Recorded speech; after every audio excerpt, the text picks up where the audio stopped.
Nous savons, et même l'actualité nous donne raison de dire que sur le plan sanitaire, le Bénin n'est pas indépendant.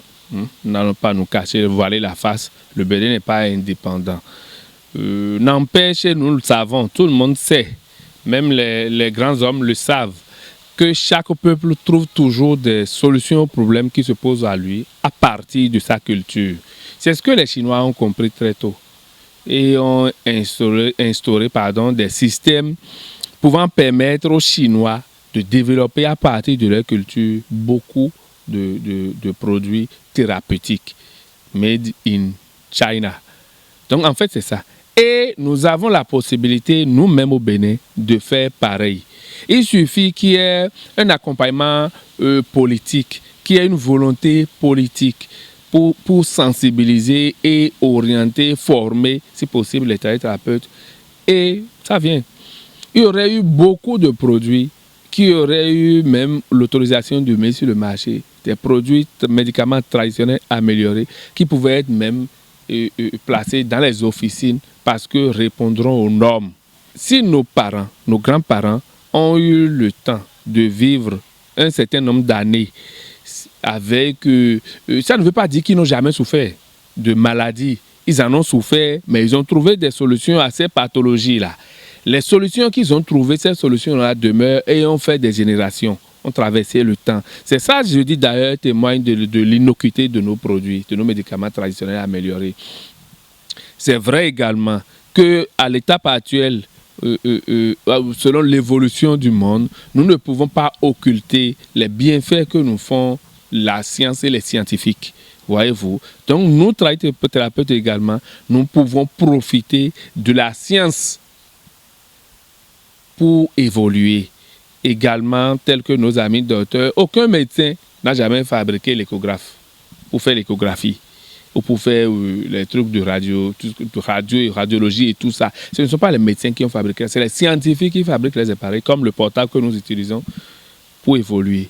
Donc, moi, je recommanderais à l'État central une collaboration entre les médecins chefs zone et les thérapeutes des zones. C'est déjà un pas. Et pour qu'on puisse nous aider à évaluer les produits que nous faisons sur les patients. C'est vrai qu'à l'amont, il faudra faire les tests de toxicité et d'innocuité pour que les produits n'endommagent pas les organes nobles, le cœur, les reins, le foie et tout ça chez les individus. Parce qu'il faut reconnaître également qu'il y a des produits toxiques. C'est ça notre leitmotiv à la Maison de la Feuille. Les produits sont sécurisés.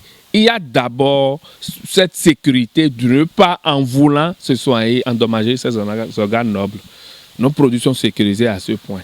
Nous remettons les produits et c'est aux gens de laboratoire qui utilisent les produits sur des rats, sur des animaux ou autres, là, des crabes, ça dépend du produit, de la nature du produit, pour évaluer la toxicité du produit. Et c'est par rapport à ce que ça donne là-bas, qu'on vous donne le quitus que le produit est bon à l'utiliser de façon non toxique, ou s'il faut carrément aller reprendre le produit, que le produit est toxique. Donc, ce sont ces laboratoires-là qui donnent ces résultats-là.